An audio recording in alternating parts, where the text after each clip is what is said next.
পাঁচটি প্রাণীকে কষ্ট দেন, তাহলে তাদের বদদোয়াও আল্লাহর সাথে সাথে কবুল করবে, এমনকি আপনি ধ্বংস হয়ে যেতে পারেন।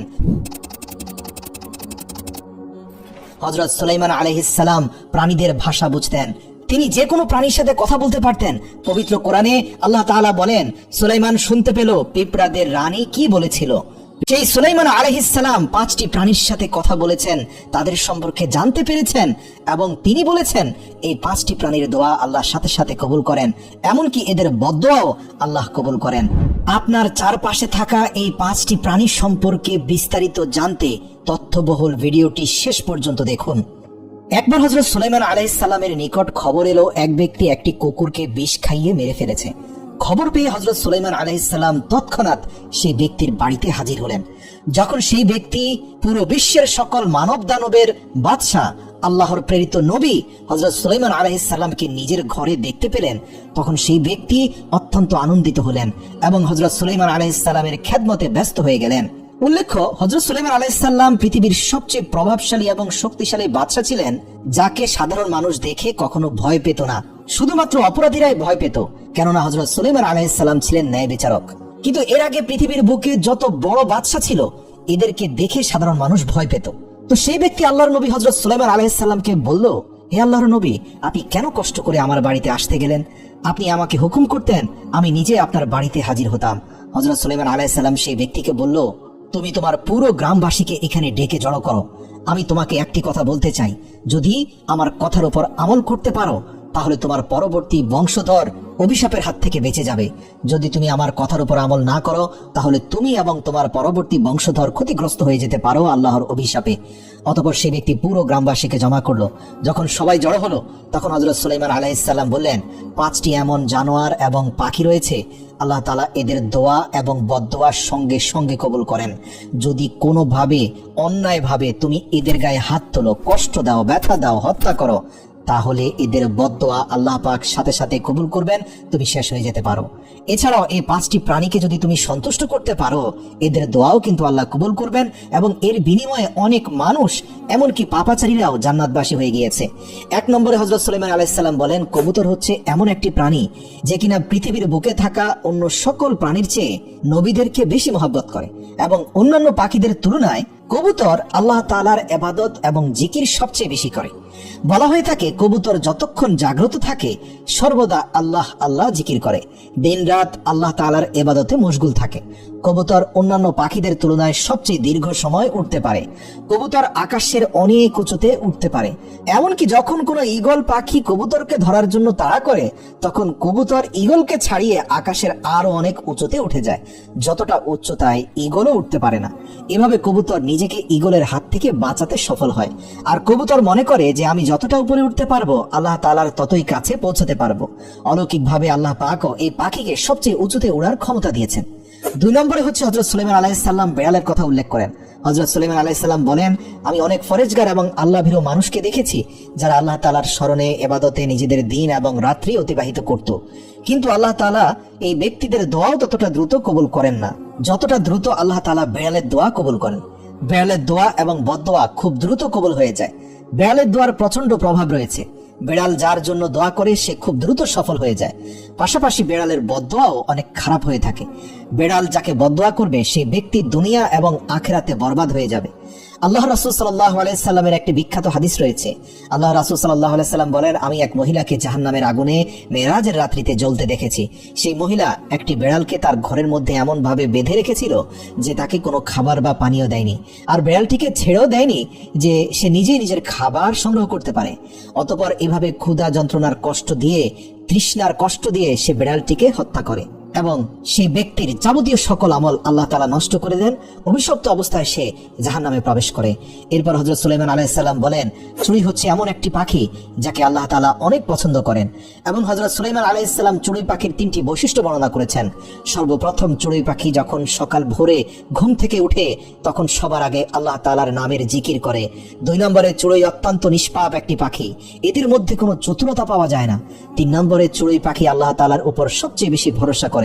চড়ুই পাখি যেখানেই কোনো খাবার খায়, সেখানের খাবার খেয়ে পেট ভরার পরে কোনো খাবার নিয়ে যায় না, বাকি খাবার অন্য পাখিদের জন্য রেখে চলে যায়। সে পরের দিনের জন্য আল্লাহর উপর তাওয়াক্কুল করে।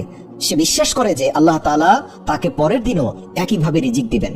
আর সে মনে মনে বলে, আল্লাহই আমার জন্য যথেষ্ট, আল্লাহ আমার রিজিক দাতা। প্রত্যেকটি চড়ুই এই জিকির করতে থাকে এবং তারা বিশ্বাস করে ভবিষ্যতের জন্য কোনো কিছু জমা করার প্রয়োজন নেই, কেননা জীবন মৃত্যু আল্লাহর হাতে, সুতরাং রিজিকও আল্লাহই পাঠাবেন। 4 নম্বর হচ্ছে হযরত সুলাইমান আলাইহিস সালাম বলেন, মানুষেরা বলে কুকুর একটি নাপাকি প্রাণী, আর এই কারণে মানুষ কুকুরকে হত্যা করে। মানুষ মনে করে কুকুরকে মারলে কোনো গুনাহ হয় না। নাউযুবিল্লাহ, এটা অত্যন্ত ভ্রান্ত একটা ধারণা। ইতিহাসে এমন অনেক ঘটনা ঘটেছে যে কুকুরকে মারার কারণে, কষ্ট দেওয়ার কারণে কুকুরের বদদোয়ায় অনেক মানুষ ধ্বংস হয়ে গেছে। একইভাবে একজন চরিত্রহীন নারী ঈমান ও একটি মাত্র নেক আমলের বদৌলতে আল্লাহ পাক তার অতীত জীবনের গুনাহ মাফ করে দেন।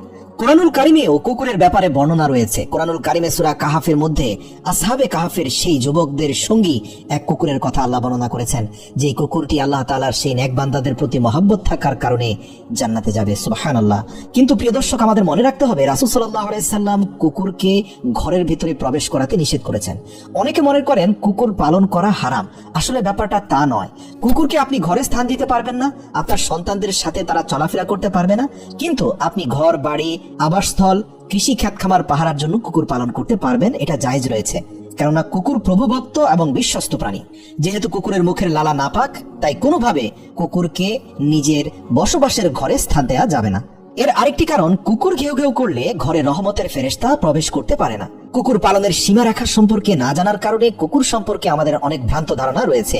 কুকুর এমন একটি প্রাণী যাকে আপনি ঘরে স্থান দিতে পারবেন না, আপনার আবাসস্থল, শোয়ার বিছানার পাশে রাখতে পারবেন না, কিন্তু আপনি এটাকে পালন করতে পারবেন সুস্পষ্ট কিছু উদ্দেশ্যে। সেটা হচ্ছে আপনার জানমাল এবং সম্পদের রক্ষণাবেক্ষণ ও পাহারাদার হিসাবে। প্রিয় দর্শক, অতঃপর সুলাইমান আলাইহিস সালাম সেই ব্যক্তিকে, যার উদ্দেশ্যে মূলত গ্রামবাসীকে এই কথাগুলো বলছিলেন, তাকে উদ্দেশ্য করে বললেন, তুমি অন্যায়ভাবে যে কুকুরকে হত্যা করেছো তার জন্য আজই তওবাতুন নাসুহা করো, অর্থাৎ 2 হাত তুলে আল্লাহ পাকের কাছে ক্ষমা চাও।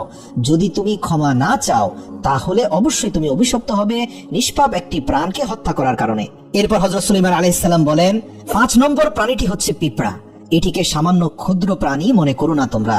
একে যদি পায়ের তলায় পিষে আমরা মেরে ফেলি, অনেকে এটাকে সাধারণ ব্যাপার মনে করতে পারে, কিন্তু মানুষ যদি পিঁপড়ার মর্যাদা সম্পর্কে জানতে পারত, তাহলে ভুলেও কখনো নিষ্পাপ পিঁপড়াদের ক্ষতি করত না। পবিত্র কোরআনের একটি পূর্ণাঙ্গ সূরা রয়েছে যার নাম সূরা আন-নামল। নামল শব্দের অর্থ পিঁপড়া। এই সূরাতে আল্লাহ তাআলা পুরোটাই পিঁপড়ার আলোচনা করেছেন। কোরআনুল কারিমে ইরশাদ হয়েছে, হযরত সুলাইমান আলাইহিস সালাম আল্লাহ তাআলার একজন প্রেরিত নবী ছিলেন। আল্লাহ তাআলা তাকে পুরো পৃথিবীর বাদশাহী দান করেছিলেন। একবার সুলাইমান আলাইহিস সালাম তার সৈন্যবাহিনী নিয়ে এমন একটি এলাকা অতিক্রম করছিলেন যেখানে পিঁপড়াদের বসতি ছিল। সেখানে পিঁপড়াদের যে রাজা ছিল, সে হযরত সুলাইমান আলাইহিস সালাম এবং তার সৈন্যবাহিনীকে আসতে দেখে সকল পিঁপড়াদের উদ্দেশ্যে উচ্চস্বরে বলতে লাগলো, হযরত সুলাইমান আলাইহিস সালাম তার সৈন্যবাহিনী নিয়ে এই পথে আসছে, তোমরা সবাই যার যার গর্তে প্রবেশ করো, নতুবা হতে পারে হযরত সুলাইমান আলাইহিস সালামের বাহিনী নিজেদের অজান্তে তোমাদের পায়ের তলায় পিষ্ট করে মেরে ফেলবে। হযরত সুলাইমান আলাইহিস সালাম দূর থেকে এই পিঁপড়ার বক্তব্য শুনতে পেয়ে হেসে দিলেন। প্রিয় দর্শক, পিঁপড়েরা মানুষের মতোই জীবনযাপন করে। বর্তমানে আধুনিক যুগে প্রাণী বিজ্ঞানীরা প্রমাণ করেছেন যে পিঁপড়ারা মানুষের মতো বসতি স্থাপন করে। পিঁপড়ারা তাদের বসতিতে এমন ভাবে বসবাস করে যেমনটা মানুষেরা নিজেদের জন্য ঘর বাড়ি এবং বাসস্থান তৈরি করে থাকে। হযরত সুলাইমান আলাইহিস সালাম বলেন, যারা পিঁপড়াকে হত্যা করবে আল্লাহ তাআলা তাদের থেকে রিজিকের বরকত কেড়ে নেবেন।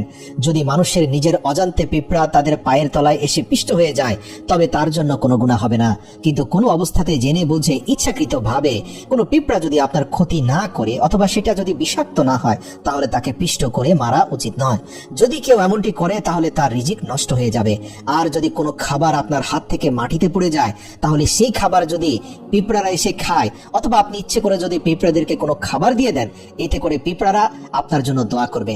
আর পিঁপড়ার দোয়ার বরকতে আল্লাহ তাআলা আপনার রিজিকের মধ্যে প্রাচুর্যতা দান করবেন। ওলামায়ে কেরামগণ বলে থাকেন, পিঁপড়ার কিছু কিছু প্রজাতি বিষাক্ত হয়ে থাকে। ওইসব পিঁপড়ারা যদি আপনাকে কামড়ায় তাহলে আপনার ত্বকে জ্বালা পড়া অথবা চুলকানি দেখা দিতে পারে। ওলামায়ে কেরামের মতে যদি কোনো পিঁপড়া বিষাক্ত হয় তবে তা আপনার জন্য ক্ষতির কারণ হলে আপনি তাকে মারতে পারেন অথবা সেই স্থান ত্যাগ করতে পারেন। হযরত সুলাইমান আলাইহিস সালাম এই 5টি প্রাণী সম্পর্কে মানুষদেরকে জানানোর পর সেই লোকদের উদ্দেশ্যে বলেন, এবার আমি আপনাদেরকে একটি অত্যন্ত গোপন বিষয় সম্পর্কে জানাবো। কখনোই কোনো জন্তু জানোয়ার অথবা পাখিকে অযথা কোনো কারণ ছাড়াই ইচ্ছাকৃতভাবে জেনে বুঝে হত্যা করবেন না।